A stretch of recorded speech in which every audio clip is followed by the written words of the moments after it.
தமிழகத்துல இருக்கக்கூடிய மொத்த மக்கள் தொகை அப்படிங்கிறது சராசரியா 8 கோடி மக்கள் தொகை கடந்துருச்சு. ஆனாலுமே கூட வந்து பார்த்தீங்கன்னா, இந்த 8 கோடி மக்கள்ல யூடியூபர்ஸ்லே மிக பிரபலமான ஒரு செலிபிரிட்டியா வாழக்கூடியவங்க அதிகபட்சம் ஒரு 50,000 பேர் இருப்பாங்க. 8 கோடி எங்க இருக்குது, 50,000 எங்க இருக்குது நீங்க பார்த்துக்கோங்க. அதே மாரி இந்திய அளவுல போய் பார்த்தோம்னா, 140 கோடி மக்கள் தொகையை இந்தியா வந்து கடந்துருச்சு. ஆனாலுமே கூட வந்து பார்த்தீங்கன்னா, ஒரு 4லருந்து 5 லட்சம் பேர் தான் வந்து மிகப்பெரிய செலிபிரிட்டி யூடியூபர்ஸா இருப்பாங்க.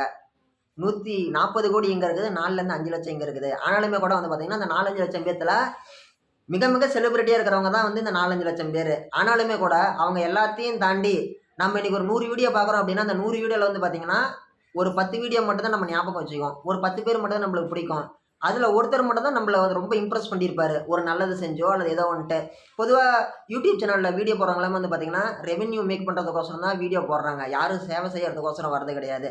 சேவை செய்யறதுன்னா என்னன்னு சொல்லி கேட்டோம்னா, தன்னலமற்ற எதையும் எதிர்பார்க்காம தன் மனசுக்கு பிடிச்சு செய்யறது தான் வந்து பார்த்தீங்கன்னா, சேவை குறிக்கோள்ல வந்து சேவை செய்றாங்கன்னு சொல்லுவாங்க. ஆனா யூடியூப்ல வீடியோ மேக் பண்றது எல்லாமே வந்து பார்த்தீங்கன்னா, one and only revenue making. ஓகேங்களா? ரெவென்யூ மேக்கிங் அப்புறமேட்டு வந்து பார்த்தீங்கன்னா, இவங்க சொல்லக்கூடிய கருத்துக்கள் மத்தவங்க பார்க்கும்போது இவங்களுக்கான ரெவென்யூ இன்கம் அப்படிங்கிறது வந்து பார்த்தீங்கன்னா வரும்.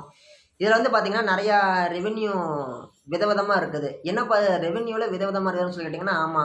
கேமிங் சேனல் இருக்குது, ஃபுட் ரிவ்யூ இருக்குது, சமையல் பண்றது இருக்குது, அப்புறமேட்டு வந்து பார்த்தீங்கன்னா, என்டர்டெயின்மென்ட் இருக்குது, விளாகிங் இருக்குது, அப்புறமேட்டு வந்து எக்ஸெட்ரா எக்ஸெட்ரா சொல்லிட்டே போலாம். அந்த அளவுக்கு வந்து பார்த்தீங்கன்னா, ஃபன் இருக்குது, என்டர்டெயின்மென்ட் சொல்லிட்டோமா, அப்புறமேட்டு சயன்ஸ் அண்ட் டெக் சேனல் இருக்குது, எக்ஸ்பெரிமெண்ட் சேனல் இருக்குது. இப்படி எவ்வளவோ இருக்குது. ஒவ்வொரு கேட்டகரி சேனலுக்குமே ஒவ்வொரு விதமான ரெவென்யூ அப்படிங்கிறது வந்து பார்த்தீங்கன்னா, யூடியூப்பால மக்களுக்கு யூடியூபர்ஸுக்கு மக்கள் வீடியோ பார்க்கறதன் மூலியமா வந்து யூடியூபர்ஸுக்கு யூடியூப்பால ரெவென்யூ அப்படிங்கிறது கொடுக்கப்படும். இப்போ ஒரு ரூ. 100 வருது அப்படின்னா, ரூ. 45 யூடியூபுக்கும், ரூ. 55 வந்து பார்த்தீங்கன்னா, யூடியூபர்ஸும் கொடுக்கும். ஓகேங்களா? இதுதான் வந்து பார்த்தீங்கன்னா, உள்ள இருக்கக்கூடிய ஒரு விஷயம். இத தாண்டி நம்ம வந்து பார்த்தோம் அப்படின்னா, இதில நம்ம ஏன் இத சொல்றோம் அப்படின்னா, இவ்வளவு யூடியூபர்ஸ் இருந்தாலும், நம்ம எல்லாருக்குமே வந்து பார்த்தீங்கன்னா, ஒருத்தரோட பேர் சொன்னோம்னா எல்லாருக்குமே தெரியும். ஸ்டூடண்ட்ஸ்லேருந்து, ஒரு மிடில் ஏஜ்ல இருக்கிறவங்கலேருந்து எல்லாத்துக்குமே. அவரோட பேர் தான் வந்து பார்த்தீங்கன்னா, ஹர்ஷா சாய். யாருப்பா அவரு? அந்த ஹர்ஷா சாய்ங்கிறவரு யாரு? மிகப்பெரிய ஆளான்னு சொல்லி கேட்டோம்னா, ஒரு 50, 60 வயசு இருக்குமான்னு சொல்லி கேட்டோம்னா, அவ்வளோ பெரிய ஆள்லாம் கிடையாது. அவங்க அப்பா ஒரு பிசினஸ் மேன். ஆனாலும் அவர் வந்து பார்த்தீங்கன்னா, தன்னுடைய சொந்த முயற்சியால, சொந்த திறமையால தான் இன்னைக்கு இந்த அளவுக்கு வளர்ந்திருக்கிறாரு. மக்கள் மனசுல இடம் பிடிச்சிருக்காரு. அவரு அப்படி என்னென்ன பண்ணிக்கிறாருன்னு சொல்லி கேட்டோம்னா, அவங்க அப்பா ஒரு தெலுங்கானால மிகப்பெரிய ஒரு பிசினஸ் மேக்னெட். ஒரு மிகப்பெரிய ஒரு பிசினஸ் மேன், ஒரு தொழிலதிபர். ஆனாலுமே வந்து பார்த்தீங்கன்னா, இவரு தன்னுடைய சொந்த முயற்சியால, சொந்த ஒரு தனக்குன்னு ஒரு அடையாளம் வேணும்னு சொல்லி விரும்பினாரு. அப்படி அவர் விரும்பும்போது அவர் தேர்ந்தெடுத்த விஷயம் தான் வந்து பார்த்தீங்கன்னா, யூடியூப் சேனல். அப்படி யூடியூப் சேனல தேர்ந்தெடுத்து ஒரு வீடியோ போடும்போது, ஃபர்ஸ்ட் எடுத்த உடனே அவருக்கு என்ன வீடியோ போடணும்னு மனசுல பட்டுச்சு அப்படின்னா, அவருக்குன்னு சொந்தமா வந்து ஒரு ஜிம் வச்சிருந்திருக்கிறாரு. அதாவது ஒரு மினி சைஸ் ஜிம்மு. அவர் வந்து பார்த்தீங்கன்னா, பாடி பில்டிங் வீடியோ போட்டிருக்கிறாரு. பாடி பில்டிங் வீடியோ போட்டுட்டு இருந்தப்ப, அவருக்கான வரவேற்புங்கிறது இருந்துச்சு. அப்படி இருந்துட்டு இருக்கும்போது, ஒரு நாள் என்ன பண்றாரு, தன்னுடைய காயின்ஸ் மட்டுமே கொண்டு போய் குடுத்து, லட்சக்கணக்குல கொண்டு போய் காயின்ஸ் குடுத்து, ஒரு கார் வாங்கி அத விளாகா போடுறாரு. அப்படி ஒரு விளாகா போடும்போது, மிகப்பெரிய அளவுல வந்து அதுக்கான வரவேற்பு அப்படிங்கிறது கிடைக்குது. அதோட வியூஸ் வந்து பார்த்தீங்கன்னா, இவர் எதிர்பார்த்தத விட மிகவே அதிகமான ஒரு வியூஸ் அப்படிங்கிறது போகுது. அதுக்கப்புறமேட்டு இவரு என்ன பண்றாரு, ஓகே ஒரு நல்ல ஒரு எதிர்காலம் இருக்குதாட்ருக்கு. நம்ம இத வந்து பயன்படுத்தணும்னு சொல்லிட்டு, அதுக்கப்புறமேட்டு நெறைய வீடியோ போடுறாரு. கோஸ்ட் சம்மந்தப்பட்ட வீடியோ போடுறாரு. ஆனாலுமே அவருக்கு வந்து பார்த்தோம்னா, எதிர்பார்த்த அளவுக்கு வியூஸ் அப்படிங்கிறது போணுச்சு. ஆனாலுமே அவருக்கு அது ஒரு நிறைவு அப்படிங்கிறது கிடையாது. அம்மா இங்க பாருங்க. அவருக்கு ஒரு நிறைவு இல்லாம இருந்துச்சு. ஆனாலுமே அதுக்கப்புறமேட்டு அவர் என்ன பண்றாரு, ஓகே நாம ஏதோ சம்திங் ஏதோ புதுசா ட்ரை பண்ணலாம்னு சொல்லிட்டு பார்த்துட்டு இருக்கும்போது, ஒரு சின்ன பையன் வந்து சைக்கிள் வேணும்னு சொல்லிட்டு சம்திங் ஏதோ பண்ணிட்டு இருக்கிறான். ஒரு அடம் பிடிச்சிட்டு இருக்கிறான். இத இவரு பார்க்குறாரு. பார்த்தோனே அந்த பையனுக்கு வந்து ஒரு சைக்கிள் வாங்கி குடுக்குறாரு. சைக்கிள் வாங்கி குடுக்கும்போது அந்த பையனுக்கு ஒரு சந்தோஷம் பட்டுருக்கிறான் அந்த பையன். அத பார்த்தோனே இவரு என்ன பண்றாரு, ஓகே நாமளும் இந்த மாரி இந்த சந்தோஷத்துக்கு முன்னாடி இந்த பணம்லாம் ஒண்ணும் இல்ல தானே! அப்படின்னு சொல்லி அவர் மனசுல பட்டுருக்குதாட்ருக்கு. அதனால அதுக்கப்புறமேட்டு வந்து அனைத்து காலங்கள்லயுமே வந்து பார்த்தோம்னா, உதவி பண்றாரு. அத வீடியோவா எடுத்து போடுறாரு. உதவி பண்றாரு. அத வீடியோவா எடுத்து போடுறாரு. நாம நெனைக்கிற மாரி, இப்ப வந்து யாரோ ஒருத்தர் இருக்கிறாங்க அப்படின்னா, அவங்களுக்கு ஒரு ரூ. 20 ரூ. 50 குடுத்துட்டு, அத விளாகா எடுத்து போட மாட்டாரு. இப்ப யாரோ ஒருத்தர் இவரு வண்டியில போயிட்டுருப்பாரு. இப்ப உள்ளாடி வந்து விவசாய செடி இருக்கும். விவசாய நிலம் இருக்கும். விவசாயம் பண்ணிட்டு இருப்பாங்க. இவரு திடீர்னு உள்ளாடி போவாரு. மக்கள கூப்பிடுவாரு. ஆளுக்கு ஒரு ரூ. 100 நோட்டு ரூ. 100 நோட்டு கட்டு. 100 ரூ. 100 நோட்டு இருக்கக்கூடிய கட்டு ரூ. 10,000ங்களா? இந்த மாரி ஒரு 4 கட்டு எடுத்துட்டு போவாரு. 4 பேர கூப்பிட்டு, இந்தாங்க நீங்க 10,000 நீங்க 10,000 நீங்க 10,000 நீங்க 10,000 அப்படின்னு சொல்லிட்டு ஒரு 40,000 எடுத்து ஒரு 4 பேத்துக்கு குடுத்துட்டு, இவரு பாட்டுக்கு வந்துருவாரு. கேட்கவே ஆச்சரியமா இருக்குல்ல. உண்மையாலுமே அவர் அப்படிதான் பண்ணிட்டு இருந்தாரு. பண்ணிட்டு இருக்கிறாரு. இனிமேலும் பண்ணுவாரு. இதெல்லாம் தாண்டி அவர் கொரோனாவுல வந்து பார்த்தீங்கன்னா, சம்திங் ஒரு இடத்துக்கு போயிருக்கிறாரு. அவர் ஏரியாக்குள்ளாடி. அவரு ஒரு பர்ட்டிகுலர் ஏரியால தெலுங்கானால. அப்படி அவர் போயிருக்கும்போது அவருடைய சப்ஸ்கிரைபர்ஸ் 2 பேர் வந்து இவரை பார்த்து மீட் பண்ணி பேசியிருக்கிறாங்க. நாங்கள் இந்த மாதிரி உங்களோட சப்ஸ்கிரைபர்ஸ் அண்ணா அப்படின்னு சொல்லிட்டு. அவங்க சப்ஸ்கிரைப் பண்ணதை காமிச்சிட்டு பேசிகிட்டு இருந்திருக்கிறாங்க. அப்புறமேட்டு வந்து அவங்க வண்டி நின்று போய் தான் இருந்திருக்கிறாங்க. என்னன்னு கேட்கும்போது, இல்லை என் வண்டி பெட்ரோல் தீர்ந்து போய் டூ வீலர் நின்று போயிருச்சு ஹைவேல அப்படின்னு சொல்லிட்டு அவர் பேசிகிட்டு இருந்திருக்கிறாங்க. இதை அவர் கேட்டுட்டு போனாட்டி இவருக்கு வந்து மனசே கேட்கலையா, என்னடா இது இந்த மாதிரி அவர் சொல்கிறாங்களே, நம்ம இவங்களுக்கு ஏதோ ஒன்று பண்ணி கொடுக்கணும்னு சொல்லிட்டு கொரோனா பீரியடில் ஃப்ரீ பெட்ரோல் பங்க் அப்படின்னு சொல்லி ஒரு விஷயத்தை ஓப்பன் பண்ணார்.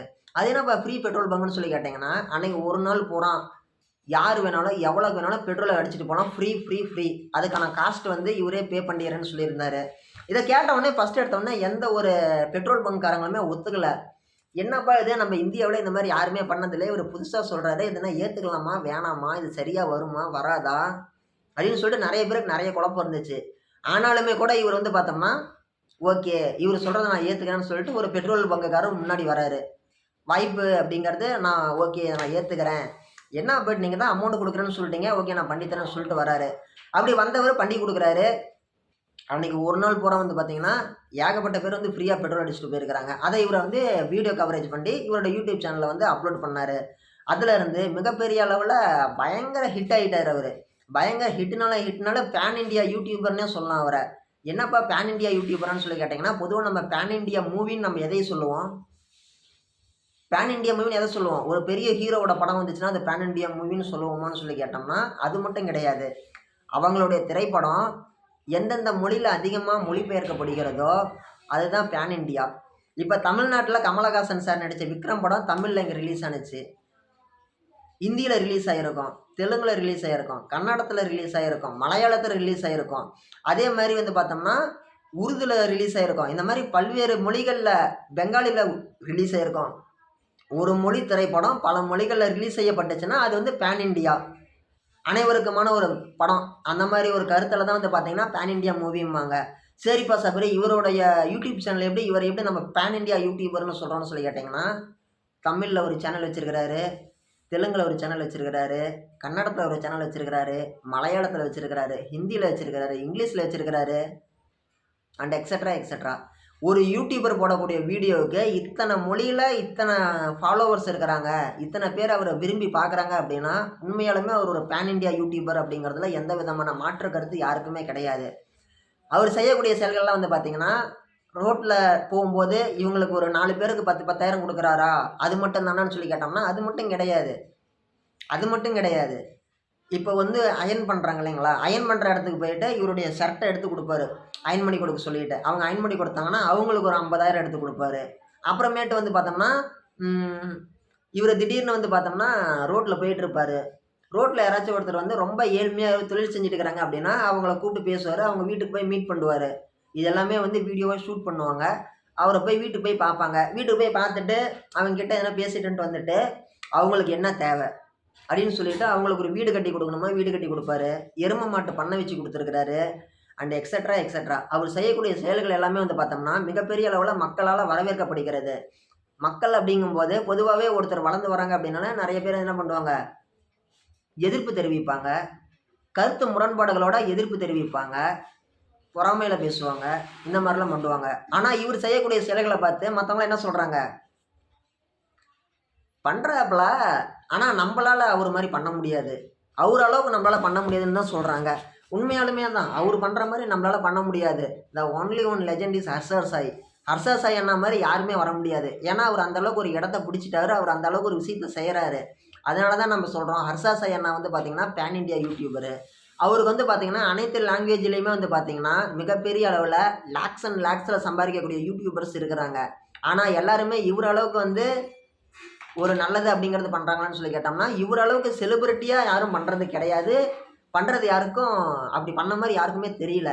ஆனாலுமே கூட இவர் வந்து அந்த அளவுக்கு நல்லது பண்ணுறாரு. இவர் பண்ணுறத பார்த்து நிறைய பேர் வந்து தானாக முன் வந்து ஒரு நல்லதெல்லாம் பண்ணுறாங்க அப்படிங்கிறாங்க. நல்லது செய்கிறாங்க அப்படிங்கும்போது உண்மையாலுமே அதை வரவேற்க வேண்டிய விஷயம். ஒரு 27 வயசு பையனாக இருந்து 4 பேருக்கு ஒரு முன்னுதாரணமாக இருக்கிறாரு அப்படின்னா உண்மையாலுமே ஹர்ஷர் சாய் அண்ணா வந்து பார்த்தோம்னா உண்மையாலுமே டெவலப் ஆகிட்டாருங்கிறத விட எல்லாரோடைய மனசுலையும் இடம் பிடிச்சிட்டாரு. இதை வந்து யாராலையுமே மறுக்க முடியாது.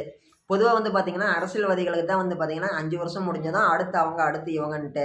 ஒன்ஸ் வந்து ஒரு செலிபிரிட்டி ஆகிட்டாங்க அப்படின்னா, ஒரு நல்லது செஞ்சு மக்களுடைய மனசில் ஒருத்தர் இடம் பிடிச்சிட்டாங்க அப்படின்னா, இவங்க எப்பவுமே மாற மாட்டாங்க. இப்போ ஒரு கட்சியில ஒருத்தர் ஓட்டு போட்டுருக்காரு அப்படின்னா, 5 வருஷம் கழிச்சு அந்த கட்சி தலைவர கூட திட்டுறதுக்கு வாய்ப்பு இருக்குது. அவர் செஞ்சதுல எனக்கு கருத்து முரண்பாடு இருக்குது. நான் அதனால வந்து அவருக்கு நான் ஓட்டு போட மாட்டேன்லாம் கூட சொல்லுவாங்க, பிடிப்பாங்க. ஆனா இந்த ஹர்ஷாசை யாருன்னா அவர்களுடைய விஷயத்துல வந்து நல்லா இருக்குதுப்பா, சூப்பரா இருக்குதுப்பா, பரவாயில்லப்பான்னு தான் சொல்லுவாங்களே தவிர, இதுக்கான எதிர்ப்பு கருத்துக்கள், எதிர்ப்புகள் அப்படிங்கிறது வரத்துக்கு வாய்ப்பே கிடையாது.